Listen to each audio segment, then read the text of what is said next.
21세기 목회연구소 섬기고 있는 김두현 목사입니다.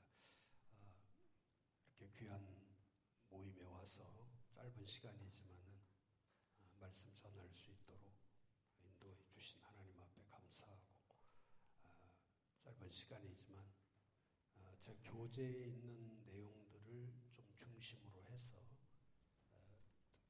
목회에 대한 말씀을 좀 하는 것이 좋을 것 같습니다.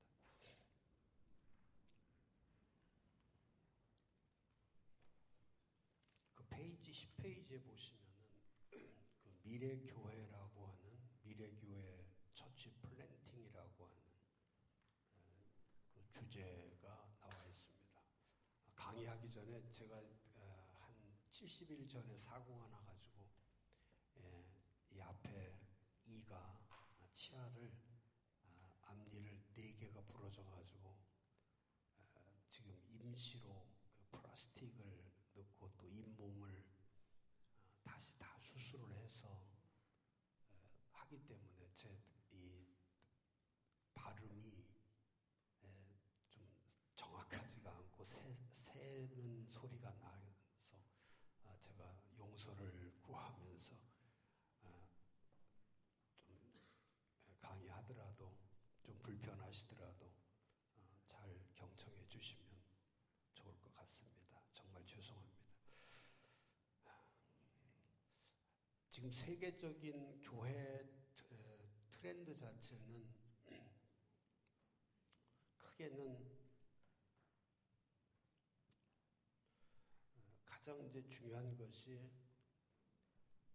21세기 전과 또 21세기 후에 이제 이 2000년과 2000 이후의 시대와 2000년 전의 시대는 완전히 이거는 그 다른 세계죠. 시간 자체가 다릅니다. 그래서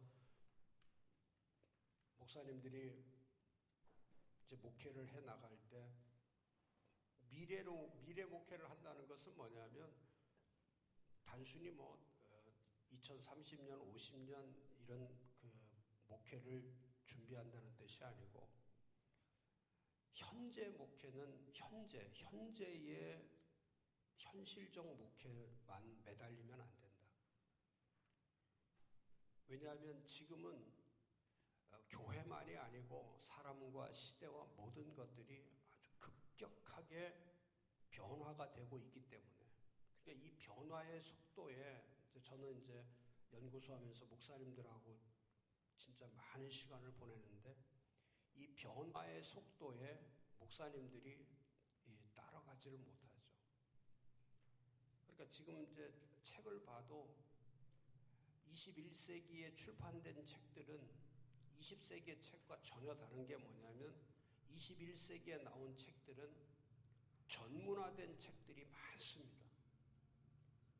그런데 그 21세기에 들어서 출판된 책들을 목사님들이 그걸 잘 공부를 안 하시고 책을 안 보시면 무슨 일이 벌어지냐면 사고 자체나 목회 자체나 전부 다 21세기형 목회를 하는 것이 아니라 20세기형 목회를 하기 때문에, 그러니까 이 변화되어 가는 이 환경 속에, 변화되어 가고 있는 환경 속에 교회가 앞으로 그 가이드 역할을 하면서 가야 돼요. 교인들을 끌고 가이드 역할을 해야 되는데 지금은 교회가 오히려 사람과 세상과 사회에 밀려가고 있어요. 밀려서 가니까 자연적으로 지금 교회가 리더들이 많아져야 되는데 리더보다는 그 교회에 있는 힘과 그런 에너지, 이런 힘과 에너지가 세상이나 가정이나 일터나 이런 데다가 영향력을 줄 수가 없는 거죠. 그래서 제가 먼저 강의하면서 부탁드리는 것은 21세기 목회를 하려면 반드시 21세기형 교회를 세워야 됩니다. 21세기형 교회가 안 되면 또 예전에 했던 것들을 그대로 할 수밖에 없죠. 그러니까 지금도 목사님들의 목회를 보면은 20년 전이나 30년 전에 하던 거를 그대로 복습하는 거예요. 또 설교 형태도 마찬가지고 목회 형태도 마찬가지고 사람 키우는 것도 마찬가지죠. 그래서 이런 트렌드를 어떻게 하면 21세기형으로 갈 거냐. 이제 이걸 가지고 목사님들이 많은 시간을 고민해야 되는데 2000년대까지는 이 교회라고 하는 것이 이제 이 성장의 개념, 교회가 성장해야 된다는 이 성장이 주제가 되었죠. 그러니까 교회가 크면 된다. 또 사람이 많이 모이면 된다. 이제 이것이 마치 목회의 목표처럼 세워놓고 그래서 예전에는 그런 적이 많습니다. 뭐 교인수, 예산 이걸 거기다가 목표를 두고 교인수가 몇 명이 모이고 예산이 얼마이고 그것이 교회의 어떤 기준처럼 여겨진 적이 있습니다. 그러나 지금은 그렇지 않아요. 크다고 해서 지금은 크기 때문에 정답이다 이렇게 말하지 않습니다. 그래서 이런 처치 그로잉에서 지금 21세기에 만들어진 새로운 용어가 뭐냐면 처치 플랜팅이라고 하는 이 플랜팅은 성장 쪽이 아니라 교회를 세워야 된다고 하는 교회 세움, 처치 플랜팅. 그래서 전 세계적으로 이 처치 플랜팅이란 단어는 전 세계적으로 미국에서 먼저 지금부터 20년 전에 그러니까 벌써 미국의 기독교는 미국의 교회들은 21세기를 시작하기 전에 21세기를 준비를 한 거죠.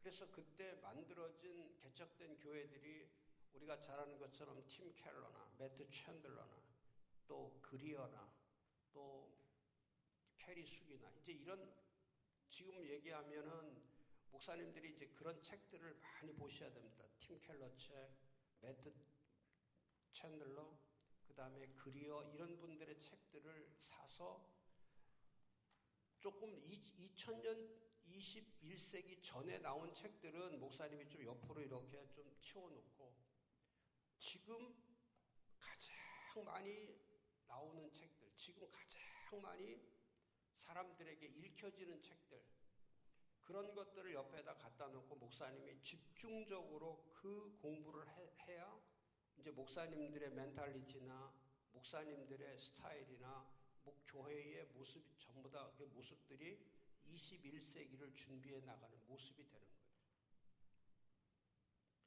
그래서 그럼 교회를 세운다는 건 뭐냐? 처치 플랜팅이라는 게 뭐냐? 왜 처치 그로잉에서 교회 성장에서 교회 세움으로 이 패러다임이 왜 바뀐 거냐? 근데 한국은 지금 벌써 2000년에서 2016년이 됐는데 아직 한국 교회는 이런 처치 플랜팅이라고 하는 용어를 전혀 쓰지 않는다는 거예요. 그러니까 우리나라가 얼만큼 지금 그 목사님들의 전체적인 목사님들이 가고 있는 방향이 이 전 세계적인 트렌드와 전 세계적인 교회의 방향과 한국 교회는 너무 동떨어져서 교회가 가고 있는 거죠. 그래서 저는 이제 제 연구소에서 집중적으로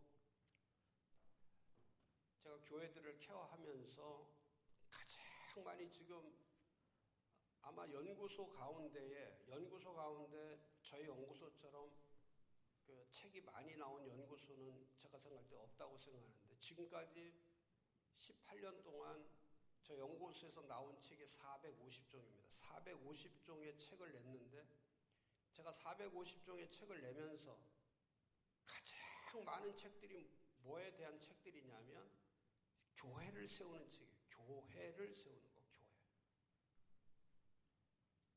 그래서 어떻게 하면 그 마태복음 16장 18절에 있는 예수님께서 예수를 믿게 하신 다음에 예수를 믿은 다음에 그 다음에 또 해야 될 게 뭐냐? 예수님이 처음 말씀하신 거 마태복음 16장 18절에 이제부터는 내 교회를 세워라. 내 주님의 교회를 세워라. 그러니까 주님의 교회를 세워야 되는데 예수 믿고 그 다음에 교회 세우는 게 이게 예수님이 말씀하신 거죠. 그러니까 예수만 믿으면 안 되고 예수 믿고 나면 그 다음에 반드시 해야 될 일이 있는데 그 일이 뭐냐면 모두가 목사부터 시작해서 모든 성도가 해야 될 일이 한 가지 일이죠. 주님의 교회를 세우는 겁니다. 그래서 고린도전서 3장 10절에서 15절에 보면 사도 바울이 그렇게 표현하는 거죠. 교회를 세우기 위해서 지혜로운 건축자가 되고 지혜로운 건축자가 돼서 교회를 세워야 된다.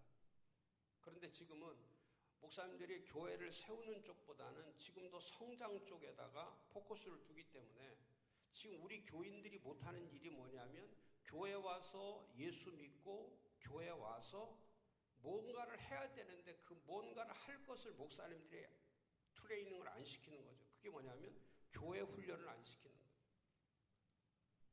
그러니까 우리 교인들은 교회를 다니기는 해도 교회를 세우는 작업은 할 수가 없는 거예요. 이 처치 플랜팅은 지금부터 목사님들이 용어를 많이 쓰시고 교회를 세운다. 주님의 교회를 어떻게 하면 세울 것인가. 그래서 주님의 교회를 세우기 위해서 설교를 해야 되고 훈련을 시켜야 되고 또 강력한 목회적 변화가 일어나지 않으면 이 새로운 처치 플랜팅을 위한 변화가 일어나지 않으면 지금 이 교인들이 목사님한테 배운 것은 개인 신앙 쪽에는 그래도 믿음이라는 건 배웠어요. 근데 배우지 못하는 게 교회 신앙을 안 배우기 때문에 이 교회를 세우지를 못하는 거죠. 그러니까 교회를 못 세우니까 주님이 명령하신 그 교회를 세우기 위해서 사도들이 했던 것이 뭐냐면 사도행전의 역사, 사도행전. 그러니까 사도행전은 지금 전 세계에서 가장 큰 그룹이 그 액츠 29 네트워크예요. 이 액츠 29 네트워크라는 이 모임은 교회를 개척해서 주님 명령한 교회를 개척해서 사도행전적인 그 교회를 지속적으로 세워가는 그 네트워크를 말합니다. 그러니까 미국 안에는 이 액츠 29 네트워크에 가입되어 있는 목사님들의 수가 9,500명 정도 됩니다. 그러니까 벌써 9,500교회는 지금 무슨 교회를 위해서 교회 사역을 하고 있냐면 주님이 명령하신 사도행전적 교회를 세우기 위해서 처치 플랜팅 처치를 만들어 교회 세움의 교회를 만들어 가기 위해서 이 목회자들이 2001년부터 지금 15년, 16년 동안 이 교회를 세우는 작업을 위해서 모든 목사님들이 함께 네트워크를 해가지고 힘을 모으는 거죠. 우리나라는 전부 다 목사님들이 네트워크가 안 되기 때문에 다 목회를 하는데 목사님 혼자서 목회를 하는 거죠. 그러니까 목사님 혼자서 목회를 하니까 뭐가 안 되냐면 제가 이제 목사님들한테 강의하고 또 목사님 사역을 하면서 늘 느끼는 것이 뭐냐면 이 믿음이라고 하는 거는 얼마든지 개인이 말씀 보고 기도하면 믿음이라는 것은 점점 좋아질 수가 있어요. 그런데 이 목회를 하려면 이 목회라는 게 이제 교회를 세우는 건데 이 교회를 세우는 목회를 하려면 이거는 개인이 혼자 해서는 안 되고요. 절대 목회를 잘하고 교회를 잘 세우려면 반드시 옆에 멘토가 있어요. 그러니까 멘토가 없으면 이 교회가 정상적인 교회로 가는 방향과 그 다음에 분석과 대안과 대책과 이런 평가들에서 전혀 목사님들이 목회를 위해서 아무리 집중을 해도 이게 주관적인 목회가 되고 선입견적인 목회가 되지 이게 전문화된 목회가 안 되는 거죠. 그럼 옆에서 이제 멘토가 있으면 목회적 멘토, 순전히 교회를 세울 수 있는 그런 멘토가 옆에 있으면 목사님이 고민할 필요가 하나도 없습니다. 시간 낭비할 필요도 없고 처음에 교회 개척할 때부터 시작할 때부터 교회 스트럭처 만들어 가지고 정상적으로 처음부터 정상적으로 출발하면 정상적으로 교회가 세워져 가는 거죠. 근데 처음에 출발할 때에 처치에 대해서 처치 플랜팅에 대해서 목사님이 전문성을 갖고 있지 않으면 교회라는 것은 이렇게 교회라는 지속적으로 이렇게 세워져 가야 되는데 어느 정도 왔다가 또 이제 이렇게 자꾸 페이딩 현상이라고 그러는데 가다가 이렇게 쇠퇴하는 현상이 자꾸 이렇게 나타나는 거. 50명 하다가 또 문제가 생겨서 또 30명이 되고 100명까지 올라갔다가 또 50명으로 떨어지고 이게 계속 이렇게 반복되는 이유는 뭐냐면 이 처치 플랜팅을 해 나가는 이 스텝 단계가 약하기 때문에 그렇다. 그럼 이런 단계를 강화시키는 건 뭐냐면 처음부터 목회를 할 때에 제가 이제 333 원리라고 하는 건데 3년 동안 적어도 목사가 매주마다 할 설교들을 매주 준비하려고 하지 말고 처음에 교회를 개척한다든지 교회가 시작될 때는 3년 설교에 대해서 목사가 마스터가 돼 있어야 돼요. 마치 예수님께서 이 땅에 오셔서 상황과 사람과 환경에 따라서 설교를 한 것이 아니라 예수님이 이 땅에 오셔서 3년 동안 그분이 하실 말씀이 있어요. 하나님의 뜻, 하나님의 나라, 하나님이 주신 그 미션을 이루어가는 그 말씀들을 전하는 거죠. 근데 우리는 3년 동안 목사님들이 마스터된 그 말씀들을 준비가 안 돼 있기 때문에 이건 환경이 어떻든 장소가 어떻든 상관이 없걸랑요. 목사님들이 3년 동안 나는 이 말씀은 꼭 전해야 되겠다. 그래서 그 말씀에 중요한 핵심 가치가 뭔지를 찾아가지고 그 말씀의 핵심 가치, 성경이 주고자 하는 핵심 가치. 제가 이제 사도행전 저 연구소에서 액트 29 그 네트워크를 하면서 사도행전을 지금 11월 달과 12월 달에 제가 우리 목사님들한테 전체 클래스에 지금 하고 있는 일이 뭐냐면 사도행전을 40도 가십시오. 뽀리뽀리라고 해서 40일간 사도행전 40도. 그러면 사도행전 1장부터 사도행전 28장까지 하루에 1독씩만 하면 1장, 2장, 3장 이렇게 쭉 28장까지 가면은 적어도 한 장에서 한 단어씩만 핵심되는 말씀, 핵심되는 단어 하나씩만 찾으면 28개의 단어가 나와요.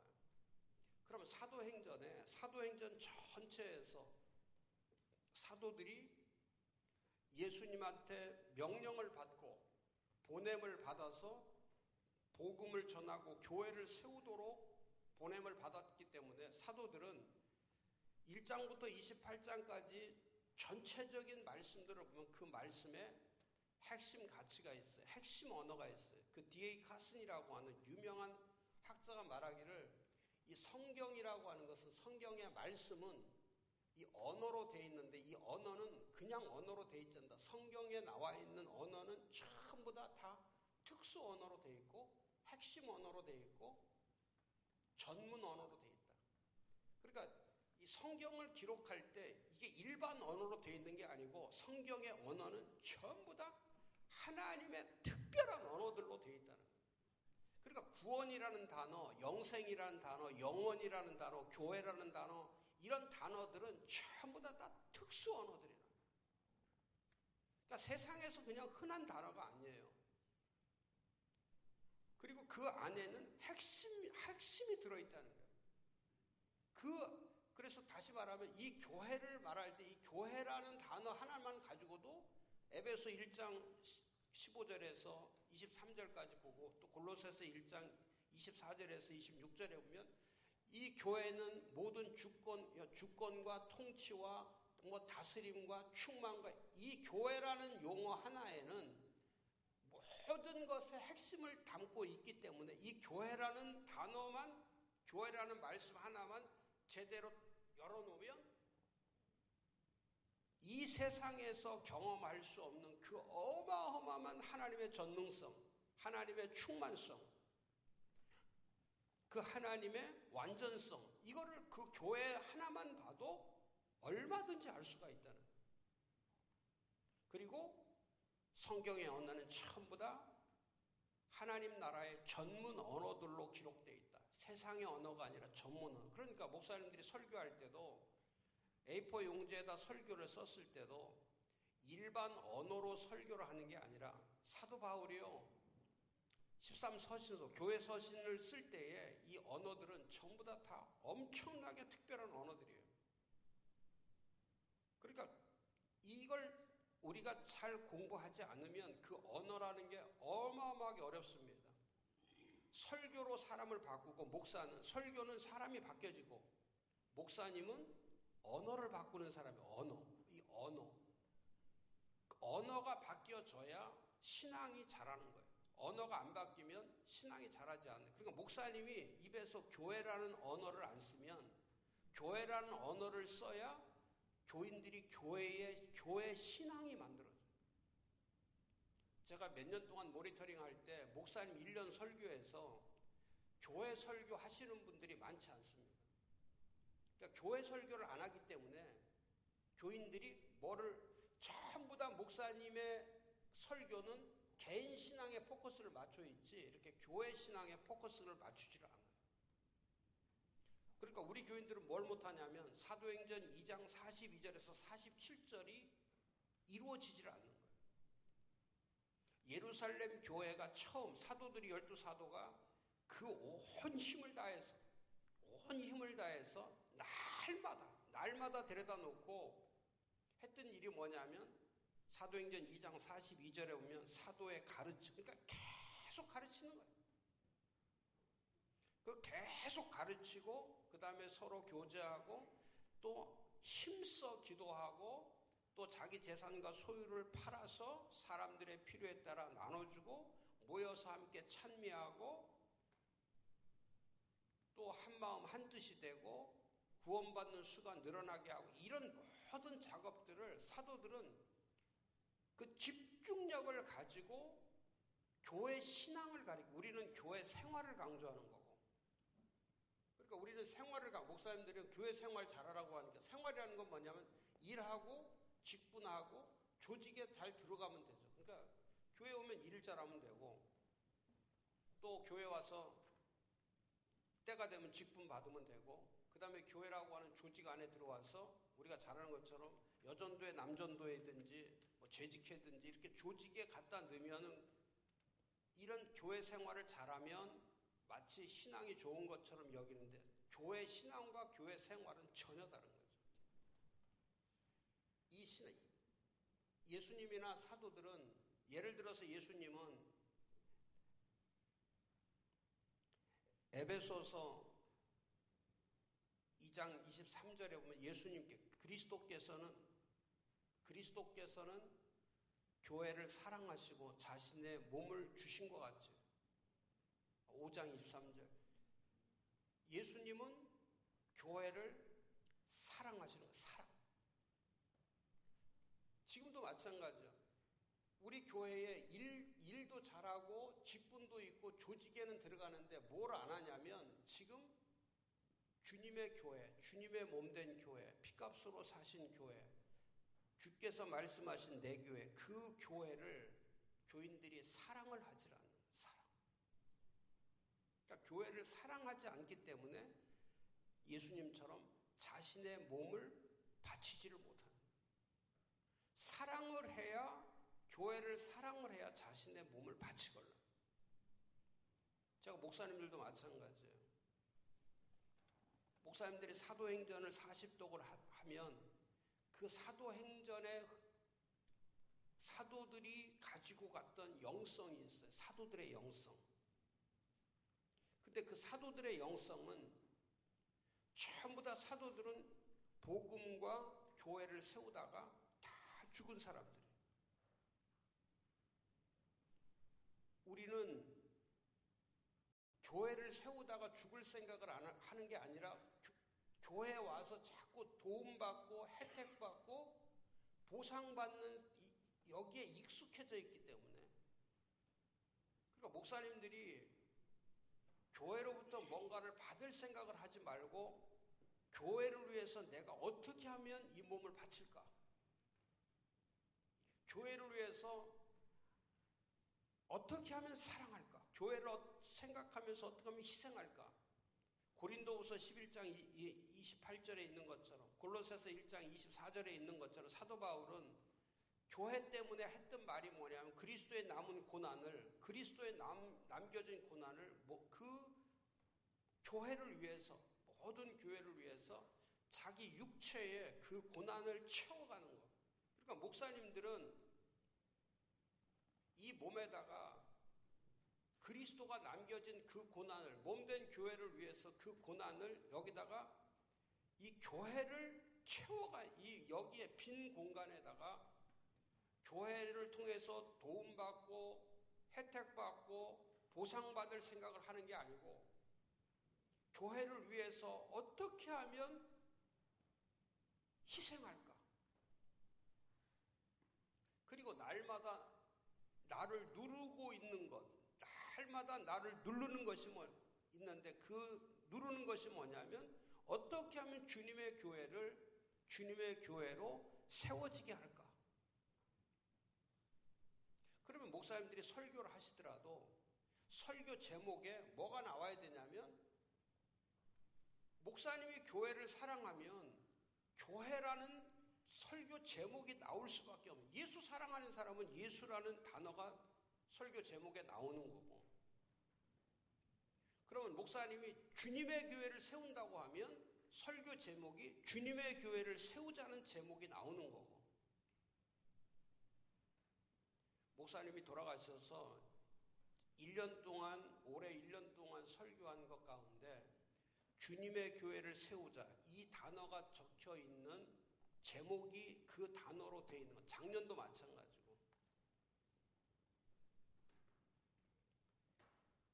그런 제목이 안 나오면 목사님 목회에서는 뭐가 없냐면 핵심 특수 전문적인 목사를 통해서 하나님이 불러가지고 고린도전서 7장 14절 22절 24절에 말씀한 것처럼 목사를 교회로 불러서 그 교회라고 하는 것을 통해서 주님의 교회를 세우도록 했음에도 불구하고 지금 목사님들이 하는 거는 뭐냐면 주님의 교회는 안 세우고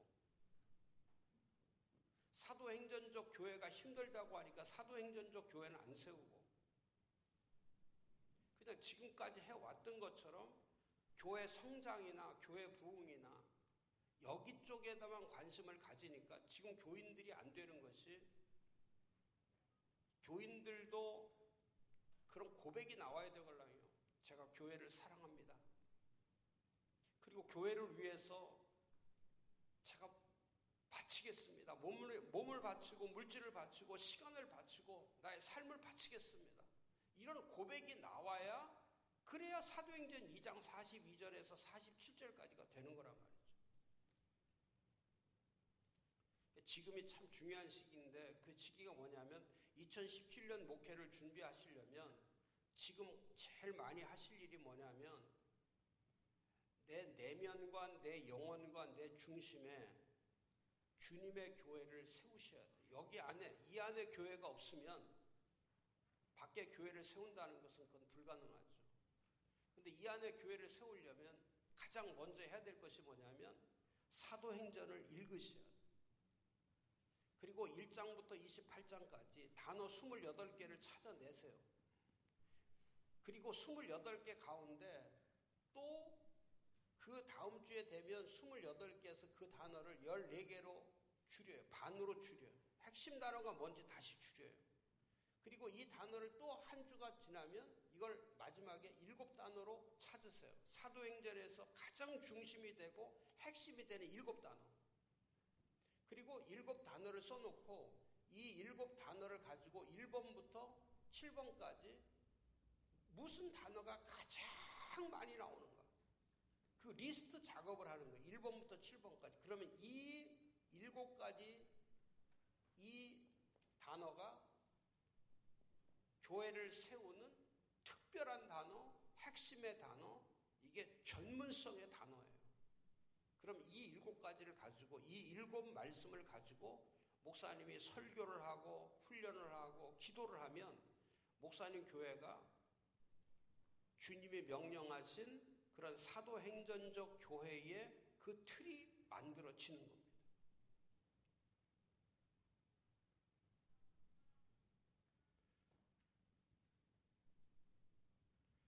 분위기가 너무 무거운 것 같아요.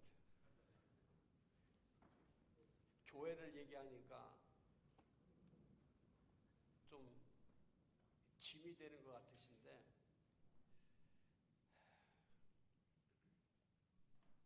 제가 지금 오기 전에도 우리 목사님들 대전에서 화요일날 이제 대전 그 클래스가 있는데, 대전에도 한 이렇게 7, 80교회가 목사님들이 거기는 1년 동안 공부하는데, 거기는 벌써 이제 본인들이 교회를 세워봐야 되겠다, 이제 이런 결심을 가지고 클래스에 와 있기 때문에 벌써 거기는 강의 제가 딱 시작하면 진짜 그 7, 80명이 그냥 막 쓰느라고 정신이 없는데, 여기는 보니까 이렇게 묵상하시는 파들이 참 많아요. 묵상파가.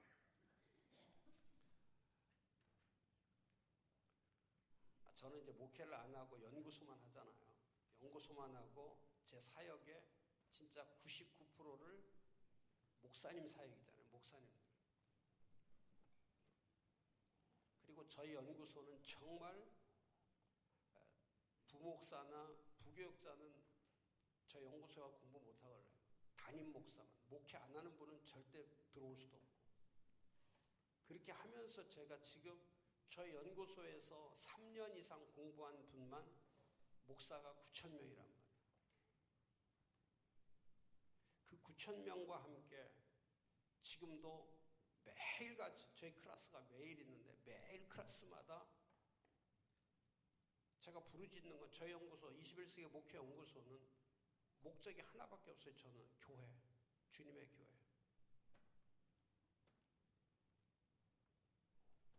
지금 큰 교회를 세우자는 게 아니고, 좋은 교회 세우자는 게 아니고, 행복한 교회 세우자는 것이 아니라 진짜 주님의 교회가 뭐냐? 그 주님의 교회가 뭐냐?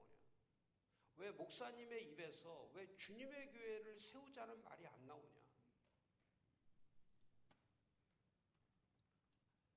그 핏값으로 사신 주의 교회, 그만큼 페이드가 돼 있는, 값이 지불된 교회인데 왜 목사님들은 교회를 위해서 왜 값을 지불을 안 하냐?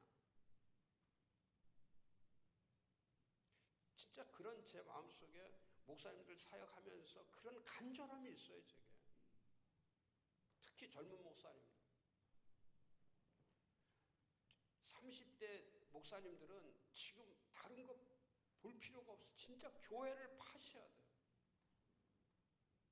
교회가 어렵습니다.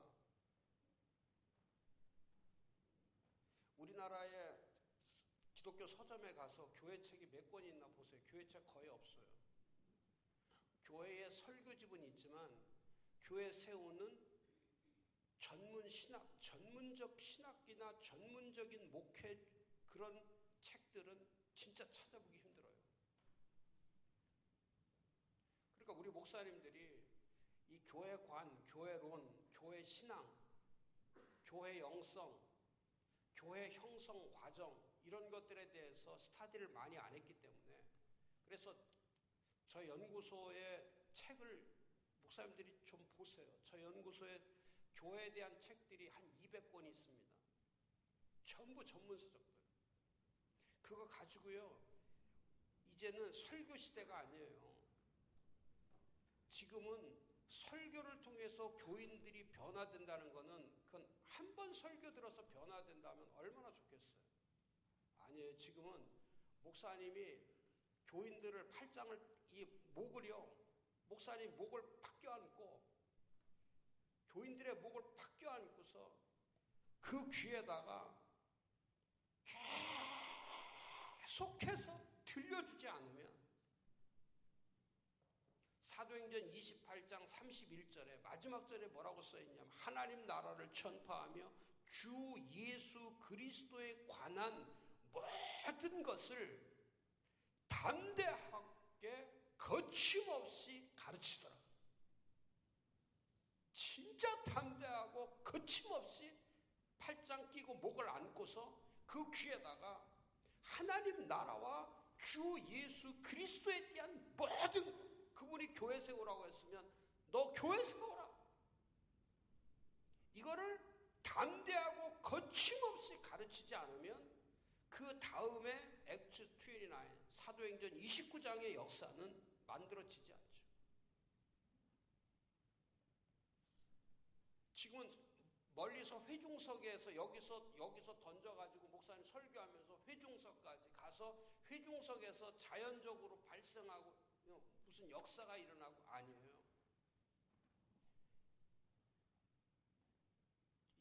지우개가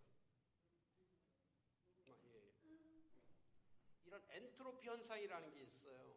현상 가운데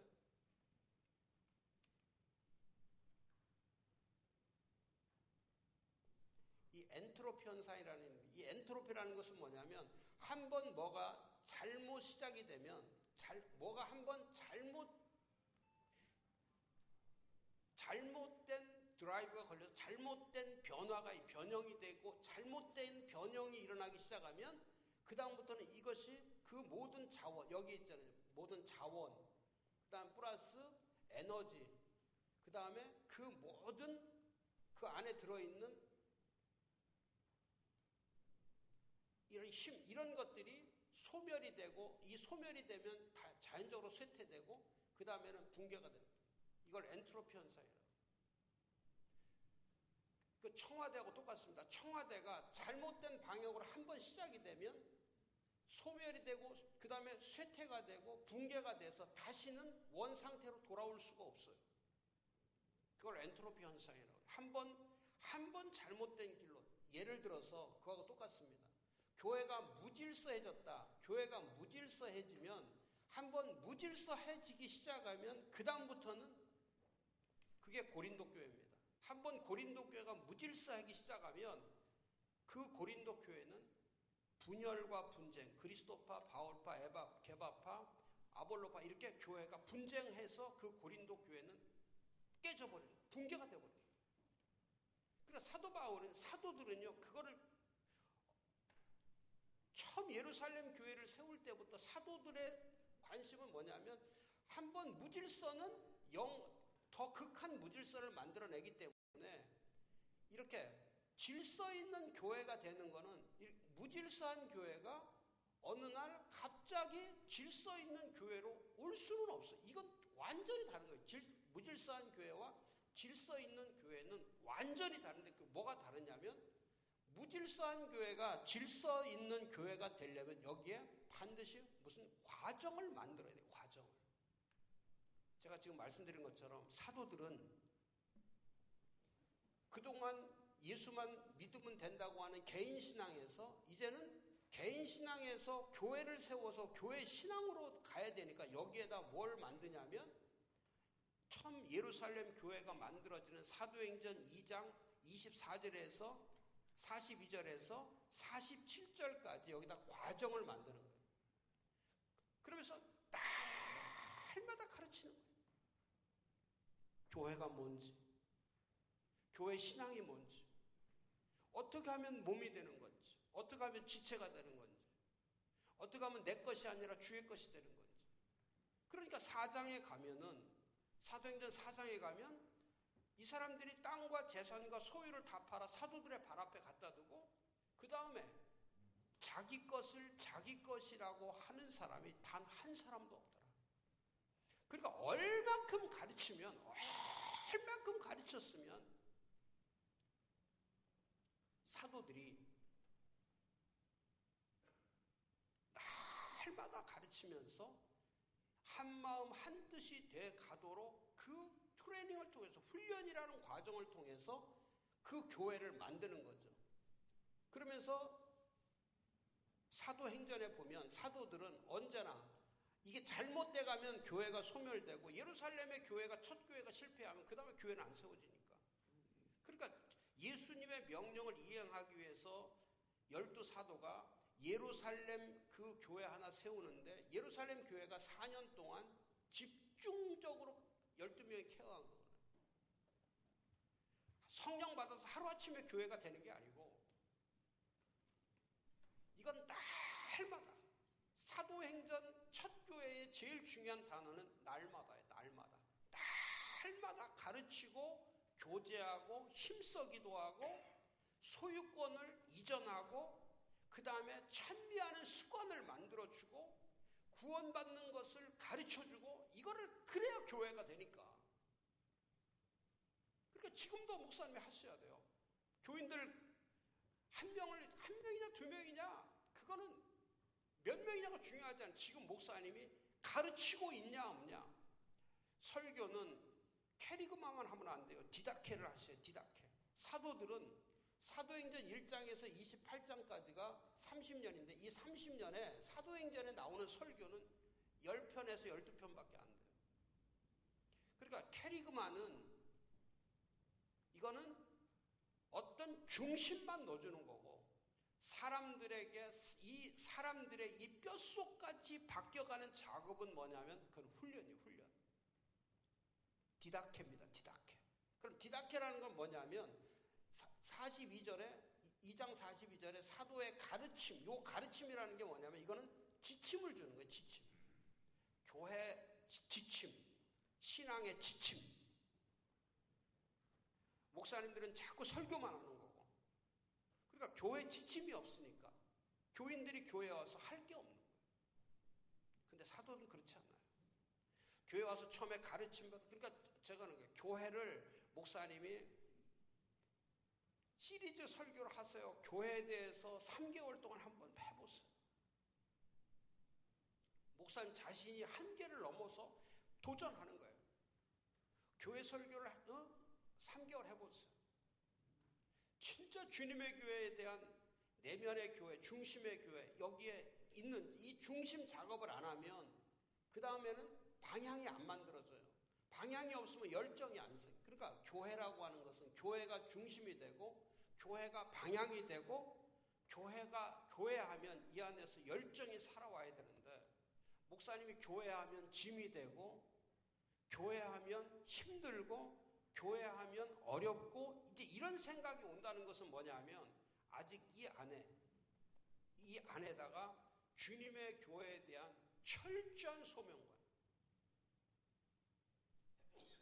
그래서 이 교회 소명에 대해서 철저하게 어떻게 하면 이 교회 소명에 대한 이 부름, 그 다음에 그 소명에 대한 내용, 그리고 그 소명에 대해서 지금 하고 있는 성취, 내가 지금 주님의 교회가 되기 위해서 소명감이라고 하는 것은 이 세 가지가 일치할 때 소명감이 있다고 그래요. 부름에 대한 클리어한 부름, 고린도전서 7장에 나와 있는 그 부름, 그 다음에 그 부름에 무엇 때문에 목사님을 부르셨을까? 그리고 왜 교회를 맡기셨습니까?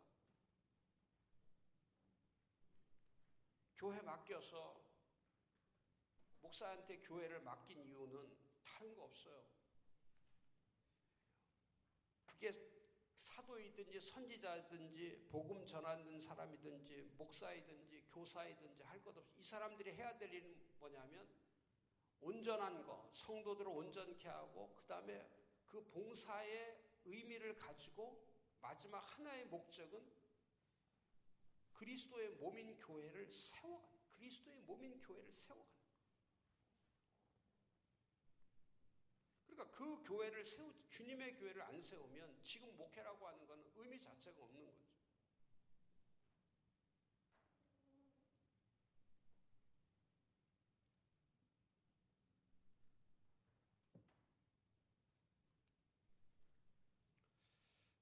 그래서 11월 달과 12월 달에 사도행전을 40독을 하시면서 세 가지를 하나님 앞에 구하세요. 첫 번째, 사도행전의 영성.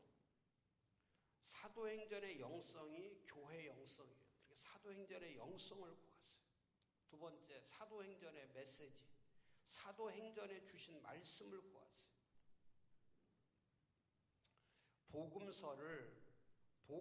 예수의 복음서가 사도들에게 전달이 돼서 사도들이 이행한 서신, 사도들이 이행한 것, 예수의 명령을 사도들이 이행한 것이 사도행전이에요.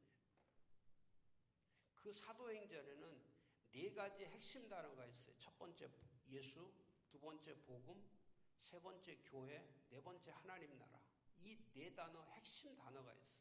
그럼 사도행전을 목사님이 40독을 하면 거기서 예수라는 단어가 나와요.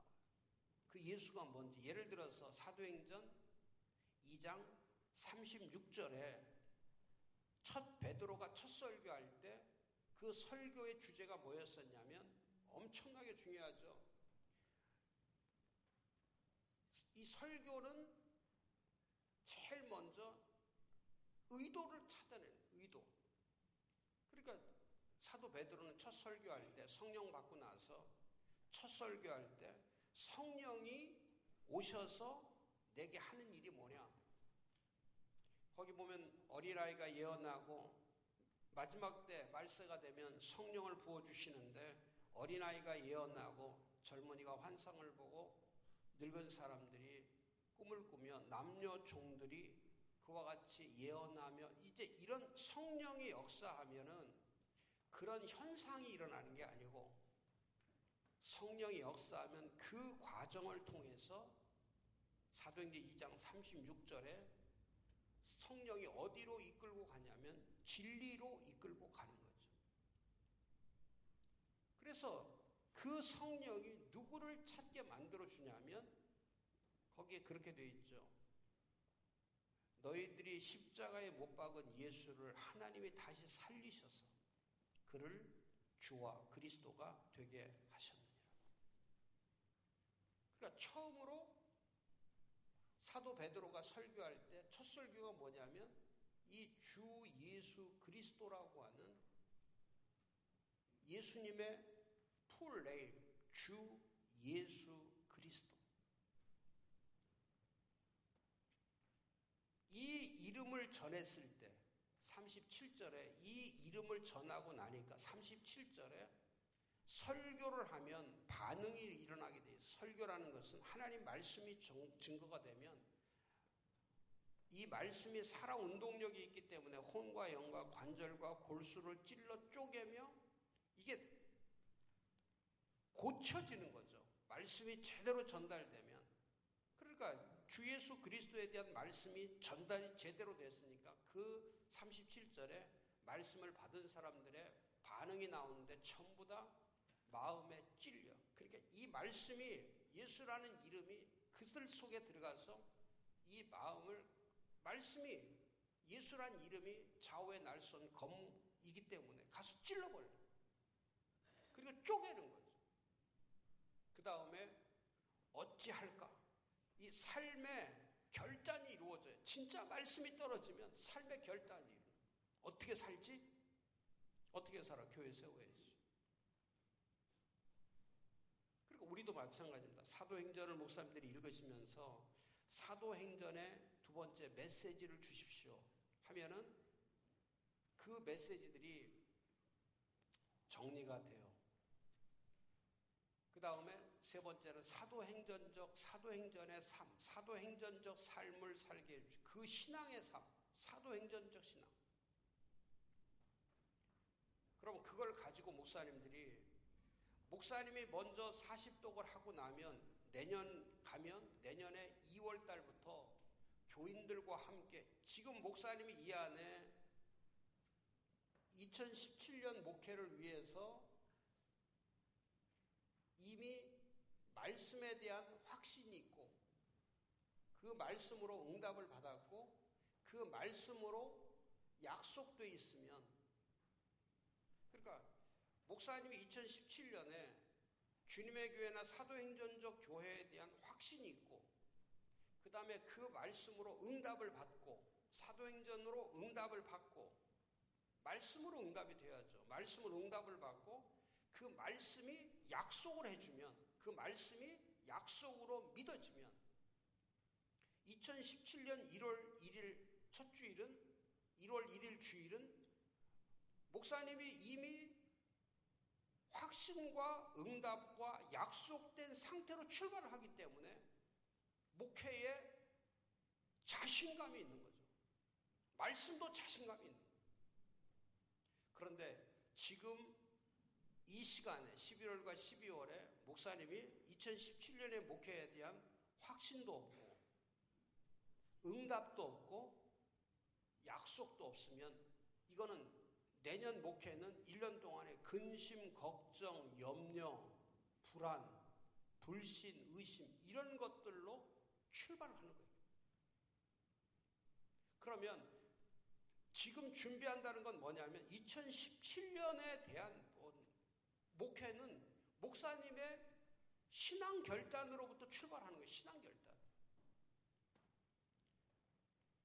목사님들이 먼저 말씀으로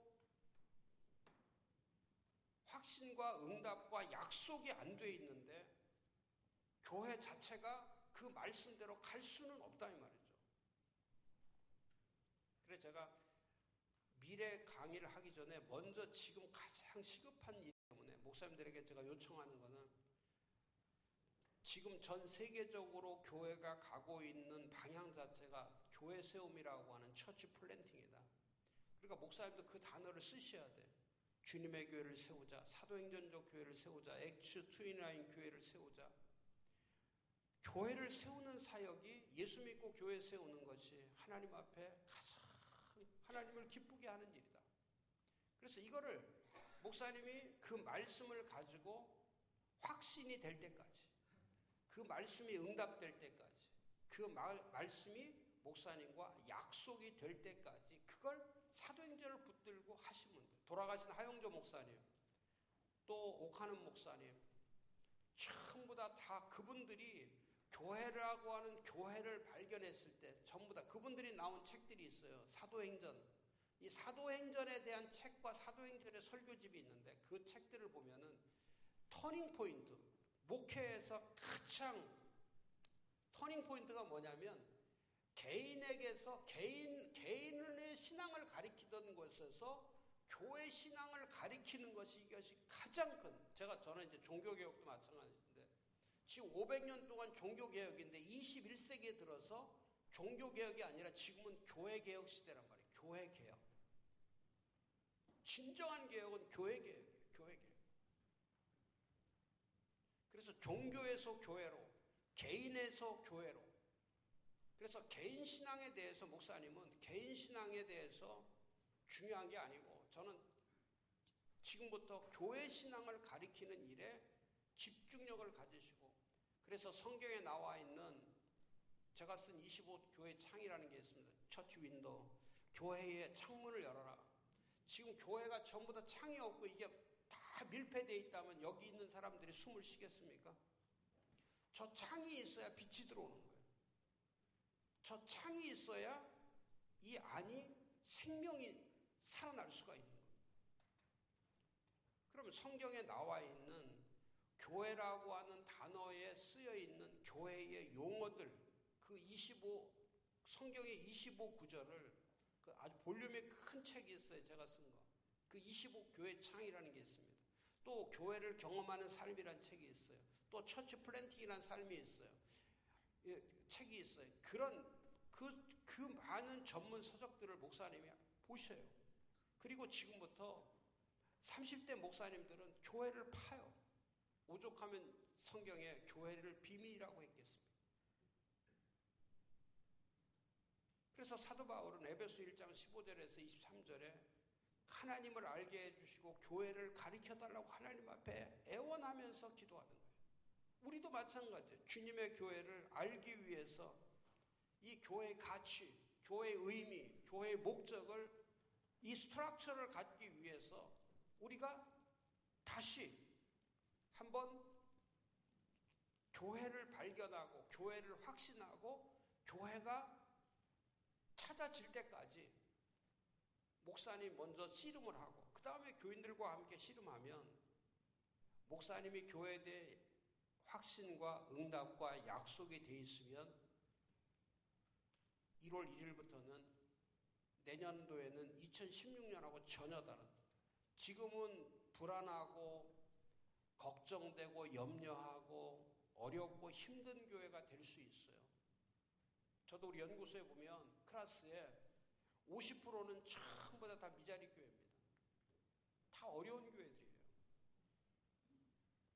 근데 그 목사님들과 제가 씨름하면서 10년, 15년 동안 그분들하고 같이 집중력 가지고 하는 이유는 뭐냐면 저 연구소 출신들, 검단중앙교회, 동탄시온교회, 인천 복된교회, 또 용인 성정교회, 천안 좋은교회, 이런 처음에 교회들이 다 저를 만났을 때 그 교회 교인들이 20명, 30명일 때.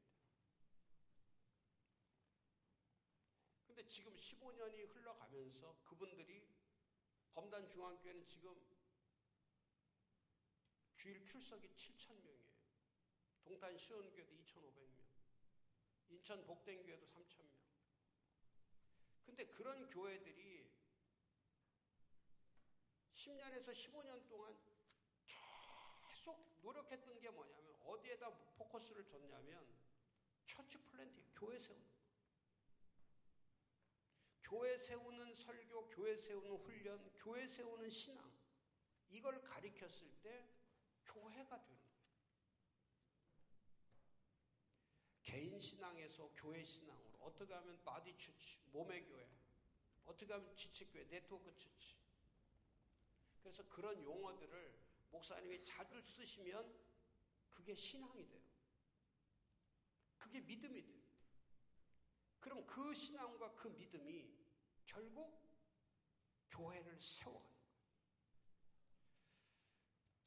제가 이 말씀을 지금 먼저 드린 이유는 꼭 돌아가셔서 사도행전 성경책을 새로운 걸 하나 준비하셔가지고 사도행전 1장부터 28장까지를 읽으시고 그 다음에 그 안에서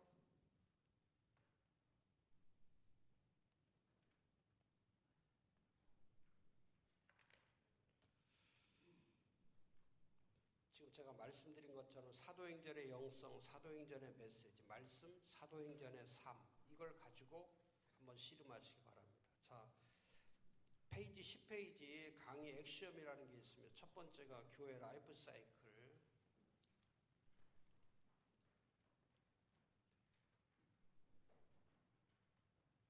교회는 생태계와 순환계가 있습니다. 생태계라는 건 뭐냐면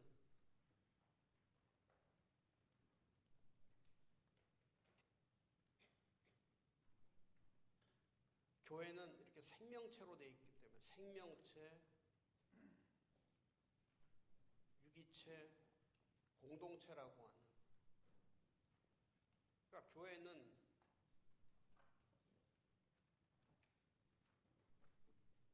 살아있는 거죠. 살아있는 거. 교회는 살아있다. 교회는 살아있다. 디모데전서 3장 15절에 보면 사도 바울이 디모데한테 가르칠 때 살아있는 아버지의 집, 이 교회는 살아있는, 그러니까 공간적 개념이 아니에요. 교회는 공간적 개념이 아니고 교회는 생명체의 개념이에요. 생명. 그러니까 여기는 예수가 살아계시고 하나님 살아계시고 성령이 살아계시고 말씀이 살아있고 다 살아있는 거죠. 그래서 교회, 제가 이제 그 교인들 훈련시킬 때 꼭 하셔야 될 것이 뭐냐면 교회는 운명이다. 운명 공동체. 그러니까 살아있는 거니까 운명 공동체. 교회는 다니는 게 아니라 교회 자체가 운명이에요. 그러니까 교회가 없으면 죽는 거예요. 교회가 없으면. 주님의 교회가 없으면 죽는 거예요. 그래서 교회가 조직체이기도 하지만 이 조직은 살아있는 생명의 조직이죠. 근데 지금 한국교회는 생명체 교회가 아니기 때문에, 생명체를 가리키지 않기 때문에, 그러니까 이 교회가 몸이다라고 할 때 이 몸은, 교회가 마디다라고 할 때 이 몸이 이게 무슨 몸인지를 예수는 교회를 원버디, 한 몸이다 할 때 이 몸이라는 것은 이런 프레시, 육체를 말하는 게 아니거든요. 이 프레시와 바디의 차이는 뭐냐면, 이 프레시, 육체라고 하는 것은 이거는 생각과 감정으로 되어 있고 모든 게 제한적이에요. 다 이건 한계가 있어요. 시간이 오래 지나면 이거는 자연적으로 전부 다 머리도 빠지고 얼굴도 늙고 뼈도 쇠해지고 전부 다 이게 제한적인 기간, 제한적이죠. 그 다음에 마지막에 이 육체는 죽게 돼 있어요. 이 육은 다 죽어요. 근데 교회는 그렇지 않죠. 교회가 이렇게 생각과 감정으로 되어 있는 게 아니라 이 body라는 자체는 이거는 영적인 걸 가는 거예요. 영적인 거. 그러니까 이 바디는 스피리추얼 바디라고 하는 영적인 몸이에요. 영적 몸. 그러니까 이 영적인 몸이 서로 연합하고 일체가 되고 그 다음에 통일되고 하나가 되고 하는 이런 작업들이 전부 다 연결이 되고 이제 이런 것들이 이게 바디죠. 그러니까 교회는 예수 그리스도와 연결이 되어 있는, 예수 그리스도와 연결되어 있는 영적인 생명체죠. 영적인 생명체. 그래서 교회라는 이름 자체가, 에크레시아라는 이름 자체는 뭐냐면 이거는 개인에서 공동체, 유기적 공동체로 바뀌었다는 뜻이에요. 그러니까 바디처치라는 것은, 몸의 교회라는 것은 뭐냐면 아무리 손이 중요하고 눈이 중요하고 귀가 중요해도 이건 중요는 하지만은 언제까지만 존재성을 가지고 있냐면 이 몸에 붙어 있을 때만. 그러니까 성도 한 사람 한 사람이 중요는 해요. 그렇지만 예수 그리스도와 그리스도의 몸이라고 하는 그 교회에 붙어 있지 않으면 그 몸은 아무 유익이 없어요. 그러니까 그거를 생명체, 유기체, 공동체라고 하는 이 훈련을 시키는 거예요. 그러니까 주일 예배 때는 거기 그 도표에 보면은 그 뒤에 페이지 13페이지에 보시면은 제가 교회를 세우는 5번째 팀워크 3NCK 네트워커 만들 때 첫 번째가 뭐가 되어 있냐면 네트워크 메이커, 하나 되게 하는 자, 몸이 되도록 하는 거, 몸 교회가 되는 거. 그래서 거기에 생명체, 유기체, 공동체 교회가 되기 위해서 첫 번째 해야 될 것이 뭐라고 그랬어요? 주일 예배. 그러니까 주일 예배는 목사님이 자꾸 이 예배에 좋은 예배를 만들려고 하지 말고, 좋은 예배가 중요한 게 아니라 하나 된 예배, 한 몸 된 예배. 찬양할 때 다 같이 한 몸 된 찬양, 기도할 때 한 몸 된 기도, 설교를 들을 때, 말씀을 들을 때 한 몸 된 말씀. 목사와 성도가 전하는 자와 듣는 자의 개념이 아니라 전부 다 몸이라고 하는 이 개념. 그 다음에 또 하나는 주일 예배 때 모두가 함께 하는 걸 자꾸 가르쳐줘야 돼요. 함께 하는 거. 몸의 교회. 그러니까 전체가 모였을 때는 생명체, 유기체, 공동체라고 하는 이 몸의 교회를 회복하는 거. 그 사도행전 2장 42절에서 47절에 보면 거기에 다 같이, 거기에 보면 한 마음 한 뜻이 되고 다 같이 또 서로 힘써. 이게 뭐냐면 그게 교회를 가리키는 거예요. 거듭난 공동체의 교회. 그런 교회가 됐을 때에 그 주일 예배라는 것은 드리는 개념이 아니고 가장 중요한 게 몸에 참여하는 거죠. 우리는 주일 개념이 율법의 개념이 아니라 복음의 개념이기 때문에 주일이라는 게 첫 번째 이게 예수의 부활에 참여하는 거거든요. 그 다음에 교회라고 하는 이 교회에 참여하는 거고, 그 다음에 번째, 몸에 참여를 하는 거예요. 그러니까 기쁠 수밖에 없는 거죠. 그러니까 주일은 부활과 교회와 그리스도와 한 몸 된 그 몸에 전체가 함께 참여하기 때문에 찬미하고 기뻐하고 감격스러운 거다. 율법을 지켜야 되기 때문에 하는 것이 아니라 우리는 복음이라고 하는 복음으로 만들어진 교회란 말이죠. 그래서 주일 예배 때에 언제나 목사님들이 강조해야 될 것이 뭐냐면 전체가 하나 되는 거. 네트워크를 하는 거, 연결되어 있는 거. 그래서 교제를 나눌 때도 하나 되는 교제를 나누는 거예요. 교회가 지금 고린도 교회처럼 분리, 분열, 분쟁, 다툼 그런 교회가 아니라 어떻게 하면 서로가 한 몸 된 교회를 만들 수 있냐. 또 하나가 그 한 몸 된 교회를 회복하기 위해서 주신 것이 하나가 예배고 주일 예배고 하나가 성찬이에요.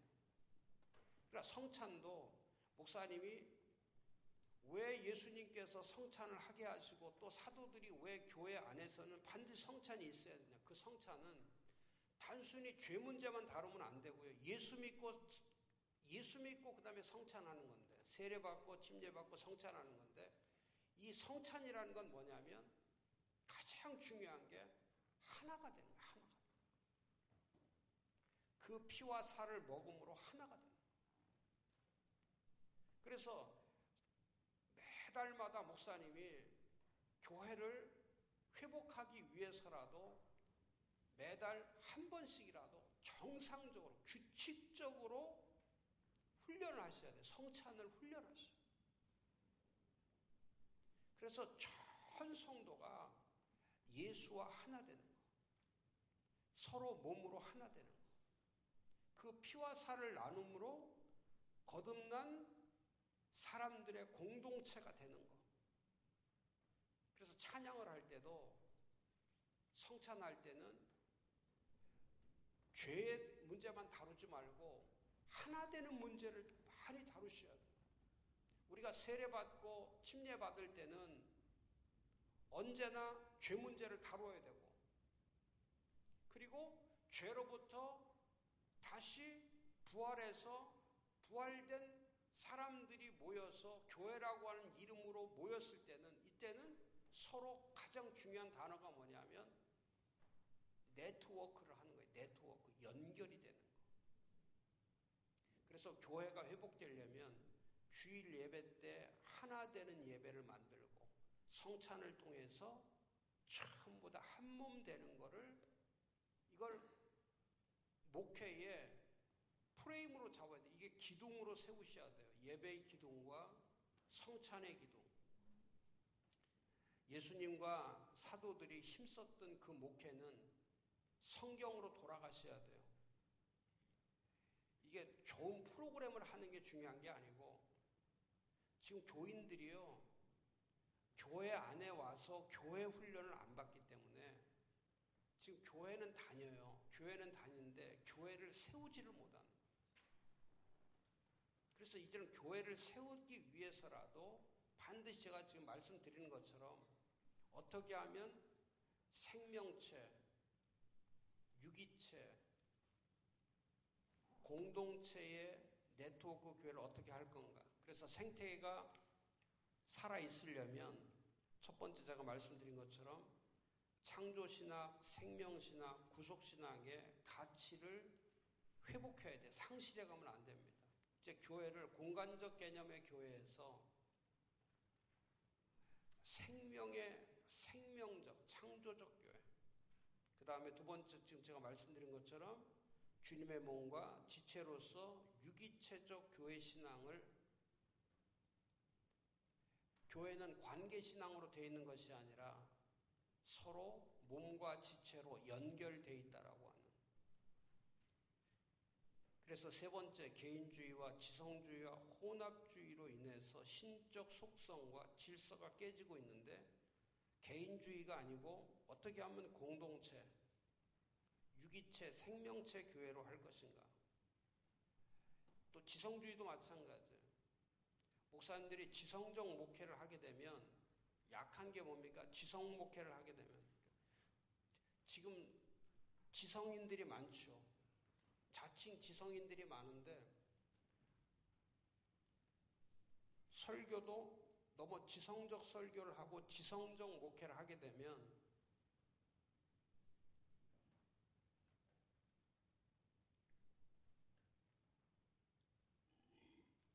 이 지성이 못하는 것은 뭐냐면 지성을 가진 사람들은 결단이 약하죠. 결단을 못 내려요. 그러니까 이 지성을 가지고 자꾸 정보를 원하는 거죠. 지성은 이 정보 전달의 체계를 만들어가는 게 지성이니까. 근데 영성 목회는 지성 목회와 영성 목회의 다른 점이 뭐냐면 영성 목회는 결단을 내려요. 하나님과 세상에 대해서 이 딱 분별력을 갖는 거예요. 결단을 하는 거예요. 옛 것과 새 것에 대한 결단이 있어요. 목사님도 마찬가지. 목회를 잘 하시려면 열정적으로 하려면 목사님 주변을 정리를 하셔야 돼요. 교회 세우는데 바쁘셔야지 목회라는 단어 이거에 바쁘셔야지 교회와 목회보다 더 바쁜 일이 있으면 안 되죠. 그러니까 그것을 하나님은 그게 정리될 때까지 기다리시는 거예요.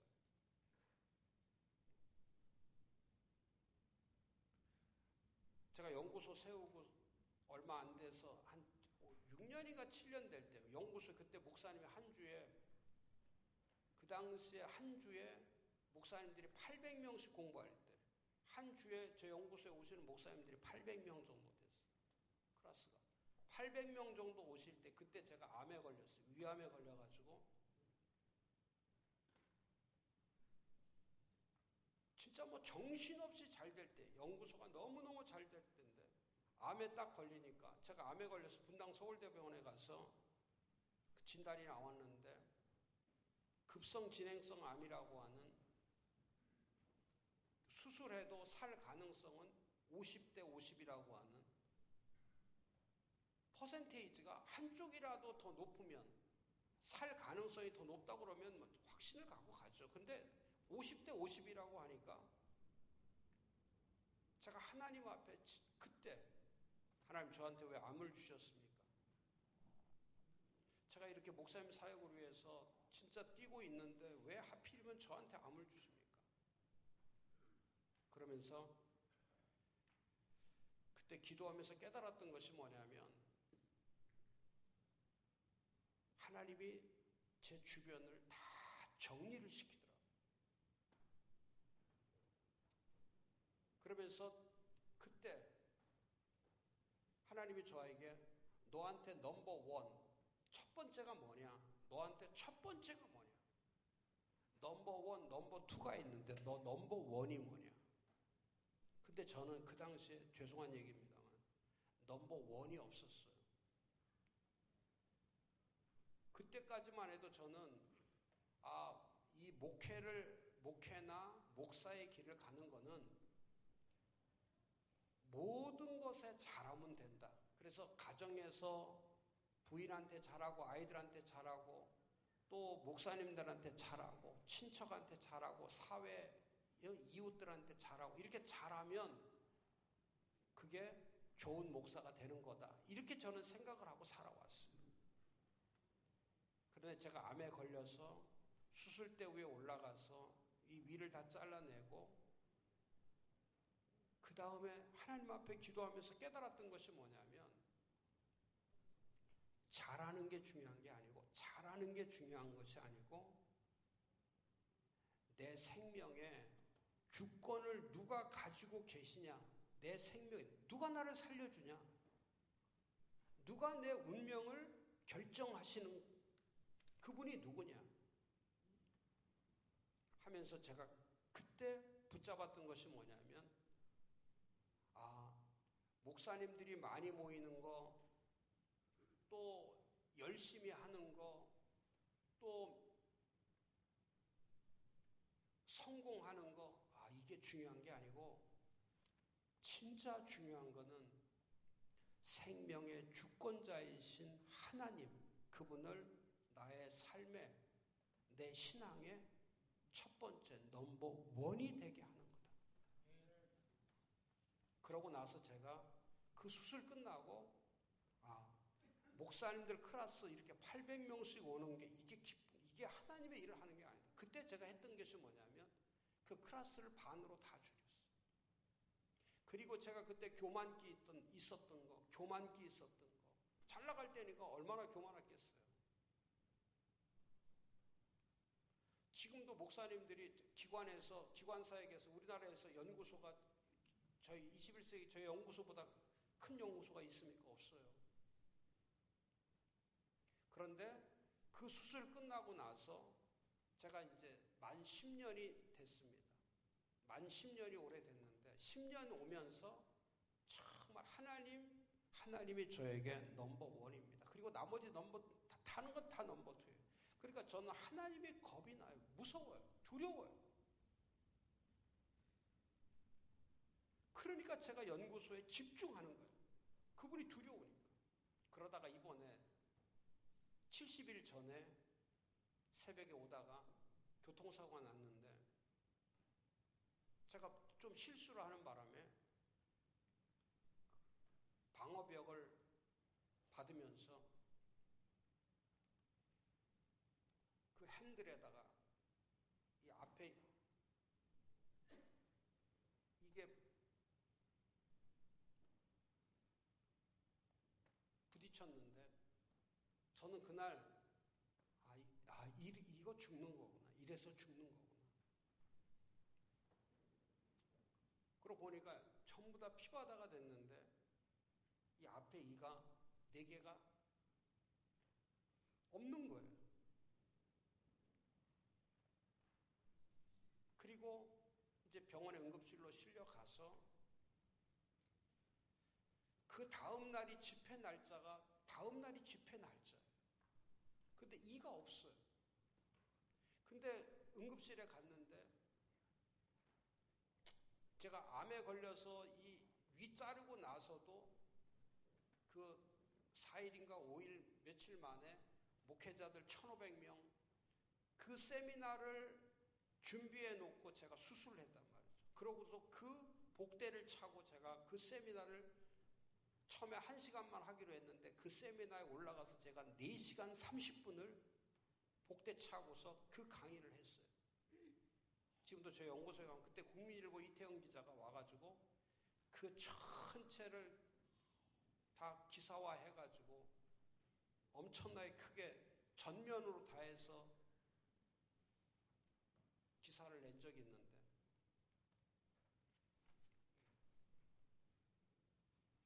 이번에도 앞이 그냥 엉망진창인데 그 다음날 집회를 했습니다. 그리고 그날부터 지금까지 제가 안 쉬고 병원에 안 가고 뭐 유리도 다 깨지고 그다음 제 차가 좋은 차인데 그 좋은 차인데 앞에 범버가 계기판까지 다 먹었습니다. 근데 이번에 하나님이 저를 왜 살려주셨을까? 하나님 저를 왜 살려주셨을까? 그리고 그렇게 차가 엉망진창이 되고 머리도 다 다치고 다 다쳤는데 왜 다 멀쩡하고 왜 하필이면 입만 제가 그날 지금 치료하면서 이 잇몸의 뼈가 다 부서져 갖고 잇몸에 있는 뼈를 조각들을 다 잇몸을 다 열어서 그 조각을 뼈 조각을 다 긁어내고 거기다가 뼈를 뽑아가지고 다시 이식을 해서 그거를 전부 다 5, 60번을 다시 꿰매가지고 실밥 뽑은 지가 지금 일주일밖에 안 돼요. 제가 만든 아름다운 사람이라는 잡지가 있는데 거기에 제 간증을 써놨어요. 이제 10년이 오면서 참 그런 거죠. 하나님, 제가 진짜 연구소 하면서 목사님들 사역하는데 힘들고 어렵습니다. 목사님 사역은 전부 다 이거는 다 목사님 사역해서 이득이 오는 게 없거든요. 다 쏟아부어야지. 진짜 다 쏟아부어야 돼. 그러니까 제가 기도 많이 하죠. 하나님, 견디기 힘듭니다. 어렵습니다. 그러면서 제가 기도하면서 하나님 앞에 정말 피하고 싶은 게 있어요. 주의 종의 길을 가는 거. 저도 목회하면서 교회 사역하면은 그래도 성도라도 있는데 저는 성도 한 명 없이 전부 다 제 주변에는 목사님들만 계시니까. 그러면서 제가 기도할 때마다 피하고 싶은 기도를 많이 했습니다. 근데 이번에 다치고 나서 하나님 저한테 깨달음을 주시는데 너 이제 기도하지 마라. 피하려고 하는 기도하지 마라. 이제부터는 남은 시간 교회와 주의 종들을 위해서 주의 나라를 위해서 남은 시간 기도하면서 응답받고 가지 말고 너 지금부터 목숨 걸고 가라. 하나님이 저한테 이번에 깨닫게 해주신 것이 뭐냐면 이번에 저를 살려주셔서 제가 가는 길이 이제는 연구소를 할까 말까 열심히 할까 말까 지치냐 이런 것들 가지고 제가 기도하지 않고 지금부터는 내 나머지 있는 생명 오직 주의 종과 주의 교회와 주의 나라. 하나님이 제일 좋아하는 세 가지 사역이 있어요. 주의 종 사역, 주의 교회 사역, 주의 나라 사역. 이거를 위해서 제가 생명 걸고 가겠습니다. 하나님이요, 저만 살려주신 게 아니에요. 제 주변에 그렇게 제가 정리가 끝나고 나니까 정리가 다 되고 나니까 하나님이 저를 붙들어 주시는데 정말 얼마나 감사한지 우리 연구소가 이렇게 세워져 가고 이런 큰 사역들을 해 나갈 수 있도록 제가 실력이 있어 그런 게 아니에요. 능력이 있어 그런 게 아니에요. 제가 하나님 앞에 매달리니까 하나님을 붙잡으니까 교회를 붙잡으니까 그분이 저를 붙잡아 주시는 거예요. 저를 붙잡아 주시는 거예요. 저도 진짜 죄송한 얘기지만 저도 돈 벌려면 돈 진짜 수백억 벌을 거예요. 제 책은 저는 하나님 앞에 그런 거예요. 18년 동안 저는 제 책을 서점에 내지 않아요. 그 다음에 저는 하지 않는 게 저는 방송에 안 나갑니다.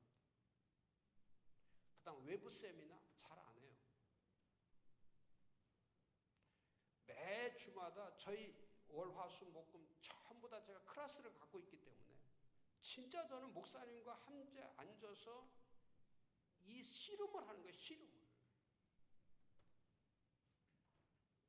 제가 돈 버는 거 포기하고 육체로 즐기는 거 포기하고 죄송한 얘기지만 저는 진짜 제 주변 제 친구들 지금도 골프장에 있는 친구들 아우 나이스 샷. 근데 저는 지금 아직까지 단 한 번도 제 손에 골프채를 잡지 않았어요.